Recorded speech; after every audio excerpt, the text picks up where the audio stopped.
Kia ora and welcome to another episode of The Leadership Lounge, a space where healthcare leaders like you can take a moment to pause, to stop, to think, to reflect, so that you can get a fresh perspective on the work that you do.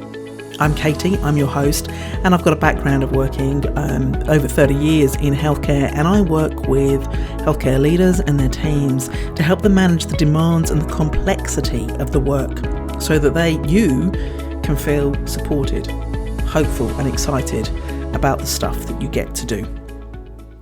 So this week, it's tackling probably one of the most common things that comes up in a coaching session that I have with people or in a group session. This idea of the balance between being approachable and accessible to your teams and being able to get work done. So most people talk to me about how much work there is. And I think let's just say this off the back, there will always be more work than there is time to do it in. That you're never going to be done. Healthcare is the long game. I talk about that a lot. So let's just put that to one side. But when you get down to a kind of looking at your week or your month, you're kind of like not making the progress on the stuff that you want to make. And stopping to think about what are some of the reasons that occurs is often, one of the top reasons, is these interruptions. I want to be available to my staff so that they can come and talk to me about anything, because that's really important, and I'm not disagreeing. That is really important. Now, there are lots of strategies, and it's going on the list, that ever-growing list of ideas for talking about on the podcast. And I think the ways to manage that is there's several options. But I'm going to go down one track today in particular, and this is when they come to you with a question. So, what should I do about X? Hey, can you help me with this? Sometimes it can be a clinical question. It could be something about a leg wound or a dressing or a drug, or it could be a process question, or it could be a project question. Lots of times people come to you with this question. Now, there are two things. First up, it's usually an interruption. Okay, so this is not a planned event. This is not a planned meeting. They've knocked on your door, they've picked up the phone, or they've walked into your office, and so it's usually an interruption. And that stops your flow and your focus. Now, that has quite a lot of impact because it actually takes quite a lot of time to get back to what you were doing after an interruption. So there's that thing. So that's going to make you less efficient. But equally, if you take that on, that task or that job, or you're just going to take that and do that, then it's actually going to add to your workload. So you've already got a long list, and now you've got extra work to do because so-and-so's come and asked you, and you now need to go and check out all these details on this patient. And there's a dark side to this as well. I told you, a fresh perspective. That's what we're here for. Because it's kind of nice, isn't it? To be the person that everyone goes to. It's kind of nice to feel like, oh, I know the answer to that. Thanks very much. It's a bit of a stroke of the ego. It's kind of like a fulfillment of why you're in a job as a leader. I'm here because I know the answers and I can do stuff. So come to me. I don't know why I'm putting on that voice. I'm clearly getting into it for way too much. So you feel needed and you feel seen. It's reinforcing all those kind of things that are actually quite human, but kind of get icing on top when you're in a leadership role. And that sense of, they couldn't possibly cope without me. I'm completely indispensable here. So all of those things, you've got to admit, let's just get a bit honest, some of those things you might have felt, they aren't actually very helpful from a leadership perspective. So they're human, so own them and admit them, yes. But from a leadership perspective, there could be a different way of thinking about these things. First up, I guess, your job as a leader is not to get into those weeds and the details of the stuff that they've come to you, the problem that they've come to you with. It's often more future focused. It's strategy, it's planning, it's supporting and developing other people. It's not necessarily doing the do. And it is one of the hard transitions you make when you step up into a leadership role, particularly from that clinical or technical perspective, because you're often promoted because you were good technically. And so therefore you are an expert to go to. You are the right person to ask for in some of those cases. But it's not necessarily your job in the leader in that situation to be doing the work. The other flip side of that is that you don't want to be that person that just sends someone off. Just send them off and you get on with it. Do it yourself. Oh, that's not my job anymore. So I'm not talking about becoming that person. I'm not talking about the person with the door closed all the time and I'm never going to offer any help. I'm never going to offer any ideas or resources or support to you. Because like I said, you have got that expertise and that experience. So there's the third way. So we're not going to just take on the job. We're not going to just push someone away and go, that's your problem now, get on with it. This third way. And actually, as an aside, because I love an aside, as you know, often when you're faced with some kind of conundrum or problem, we often go down to a default. I need to do this or I need to do that. If you can find a third option, that just makes it all a little bit easier. So just sometimes finding a third option is a useful conversation to have.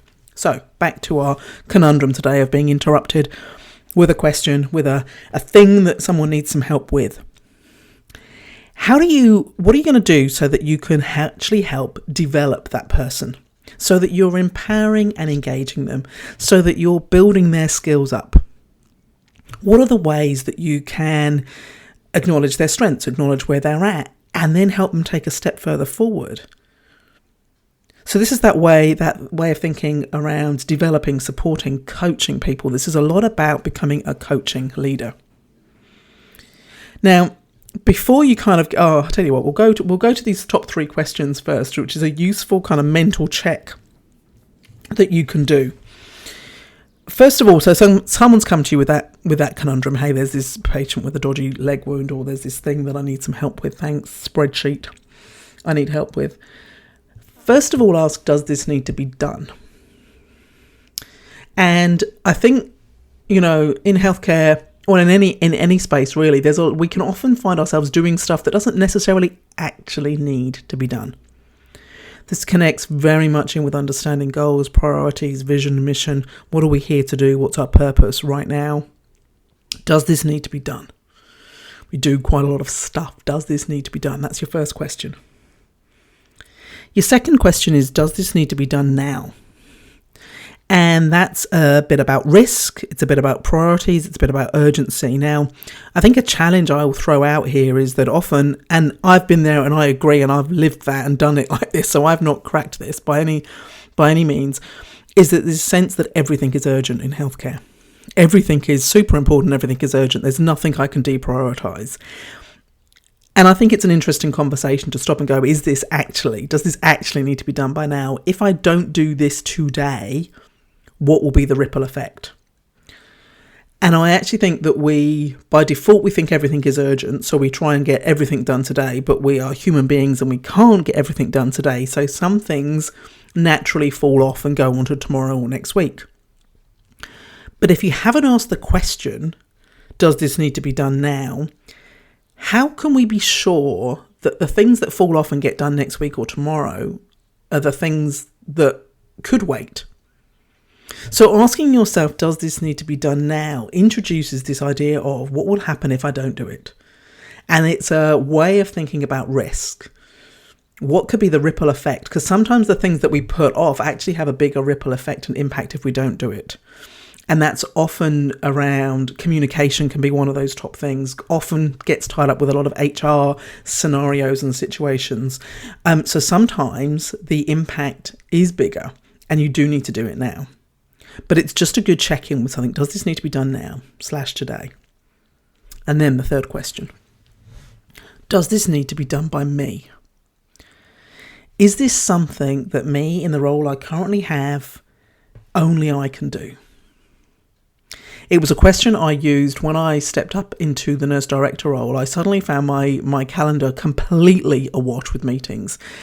It had been pretty busy and now it just got ridiculous. And I think there was there'd been this very interesting transition between being a service manager, being the nurse consultant, and then being the nurse director. And I'd kind of just accumulated more and more. I hadn't actually stopped and got rid of anything along the way. So, or very little anyway. So stopping and saying, does this need to be done by me? What is it that only I as the nurse director can do or offer or add into these situations? Helped me just sort of streamline which meetings I really needed to go to and which ones I didn't, which ones somebody else would be better off being in, would be a better voice or a better contributor in those meetings than I was. So it did help. So asking, does this need to be done by me? And that then opens up the opportunity around developing and supporting your staff to grow their skills, empower them in learning new stuff, so that the knowledge or the experience or the expertise is not only held by you, but actually it's held by more people, so that we can increase our capacity.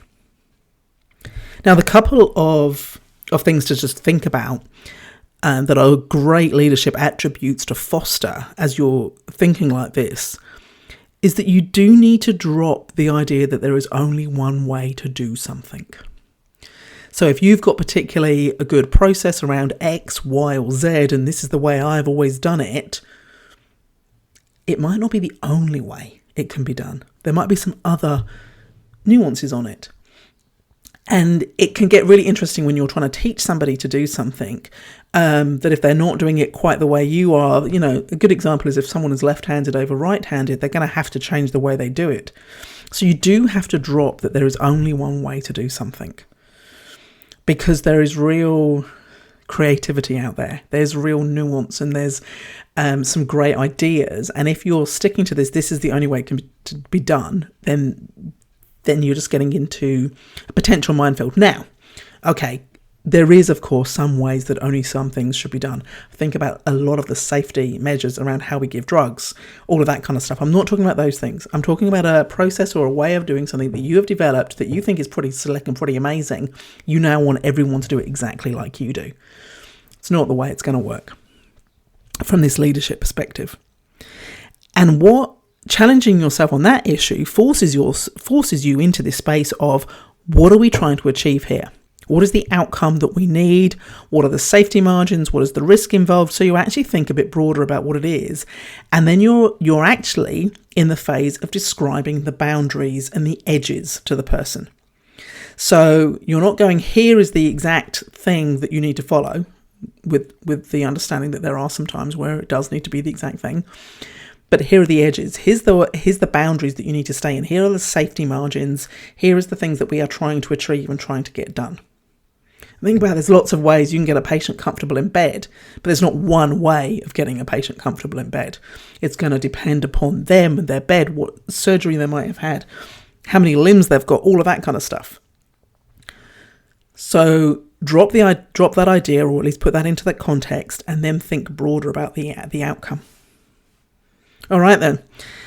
So back to this interruption, you've had a couple of questions that you have now run through and you've decided, yes, it does need to be done. It sounds kind of urgent, I think. I don't understand. I need to know a bit more. Does it need to be done by me? Well, it sounds like it's their thing, their patient, their team, their process, their spreadsheet. Maybe I just need to help them rather than do it. So what are some questions that you could ask? Again, this is this kind of coaching space now.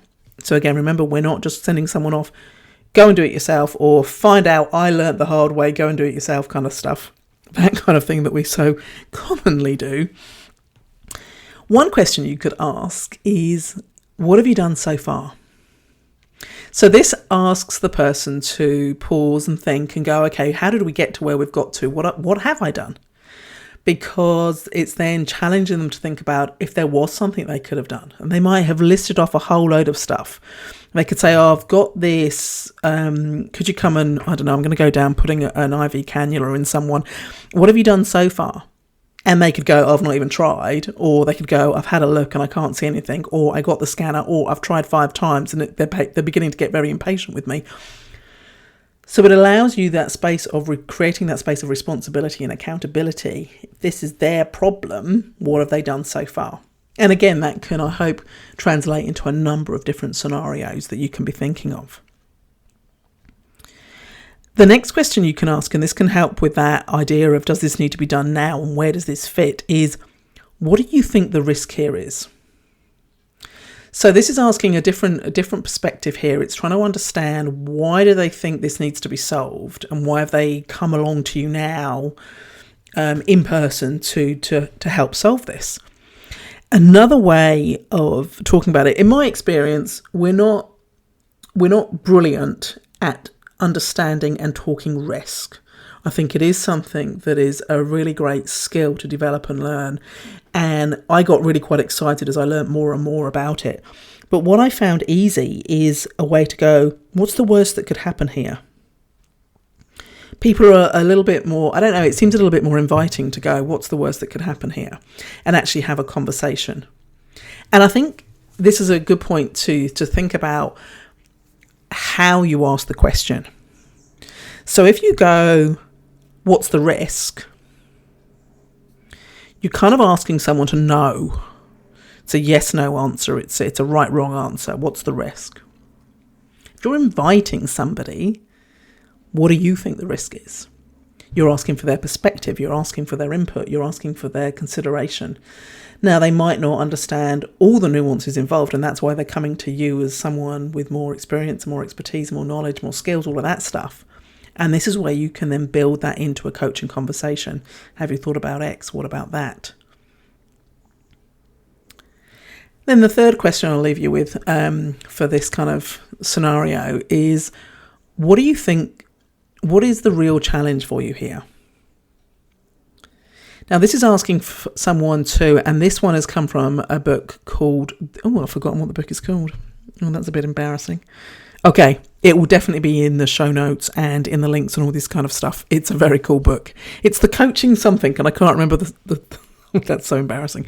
Anyway, and he has 7 essential questions. Oh my God, I've forgotten the author as well. This is very embarrassing. I don't own a copy of the book. It was a library book. I need to get it out. I need to buy it.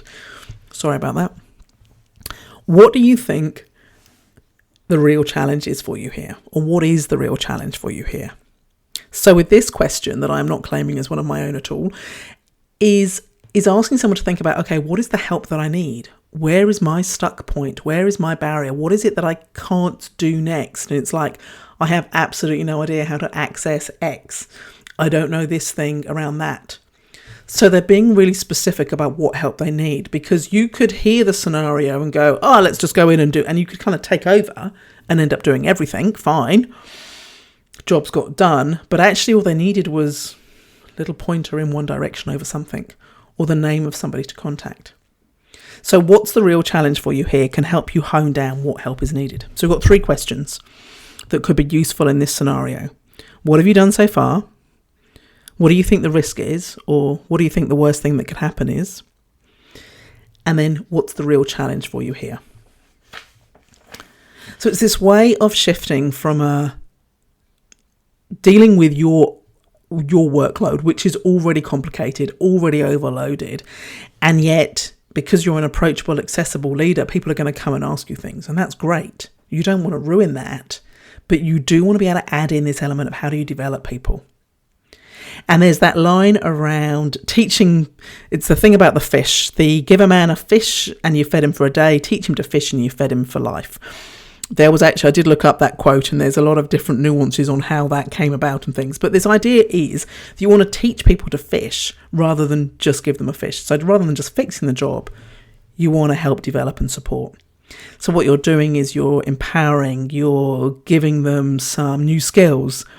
You're finding out potentially novel or new ways of doing something, because they're going to be bringing a whole life experience into this scenario that you don't have. But you're also creating the next generation of leaders, the next lot of leaders, and spotting out people's potential. You're harnessing that stuff in people. But you're encouraging, engaging them so that they really care about their job, that it becomes more than just a list of tasks. And that creates a really engaged team and workforce. And we know that the teams that feel like that are going to perform better and have more fun at work, going to deliver the experiences that our communities need. So a couple of things in all of that. There's this space of being able to let go of some stuff, let go of that needs to be the person that everyone comes to, need to be the person with all the answers, let go of that. And if letting go feels too hard, maybe it's just about holding it lightly. Hold that a little more lightly. And then it's about this other option around how do you support and develop. You don't want to dump and run, you want to support and develop. And there's lots of ways that you can do that. Yes, you've got those 3 questions, but it might be show them how you've done it and go, hey, have you ever done this before? Let me show you what I usually do and see what questions you've got. It might be something that fits a checklist or a prompt list that you've actually kind of devised in your head. If you actually wrote that checklist down, or this is the things I usually think about when I'm doing X, gives them that sort of guide and that starting point. It might be that you actually physically sit alongside them while they learn that skill. If they're the number of people have sat next to me while trying to teach me something on Excel is quite embarrassing. But it could be something like that you can just sit alongside and let them have a go, or you take them through the different steps. And it's important through this is that you're encouraging them and you're letting them know that you've got their back, because you've got to create a space where they might not get it completely right. And you've got their back, and that they can come and check in with you, and you can be there to support them as they do it. And it comes back to the idea of, what are we trying to achieve here? What's the outcome? So there we go. You've got those interruptions that come along that can kind of really impact your ability to make the progress that you want to make with some of the work that you're doing. And you get the ability to support, develop, empower and engage the staff that you've got through a more of a coaching conversation with people, where you understand where they're at, understand what the risk is, and understand what they really need help with, and moving forward with them on that. A couple of topics that we've touched on there, this idea of being a coaching leader, and I will find the book's name and we'll talk about that a lot more because there's some phenomenal stuff in it. But also this idea of delegating and how that can be done without you feeling like you're just dumping and running and leaving it to people, but also so that you're delegating in a way that enables you to carry on with other work. And then that idea of this leadership ego, there's this great book called, it's another book I've forgotten the name of. You can tell I've had a holiday, can't you? Books names are just falling out of my head. No, it's not going to come. Okay, you're going to have to go and check out the show notes, because that's where all the surprise book titles will be this week. Oh dear. Well, it's a great episode for you to take a moment to review or rate, because here I am, no names of books, no idea what's going on in that space at all. But it'd be lovely to, if you can follow me along, whether it be on Spotify or Apple. If you can rate and review, that'll be fantastic. And for more, much more useful when I send out the weekly email, because I definitely have the links to all the books and things and the resources in there, so you can sign up for the regular email, which is called the No Jedi email, and it is an email that comes out to be a bright spot in your inbox so that you can feel motivated and inspired and supported to keep going with whatever the week is bringing to you. So there'll be links to all of those things in the show notes. Thanks again for listening to another episode of The Leadership Lounge. I feel I'm getting worse at these, not better. But thank you again for being here. I'm Katie, I'm your host, and I will see you next week in another episode of The Leadership Lounge.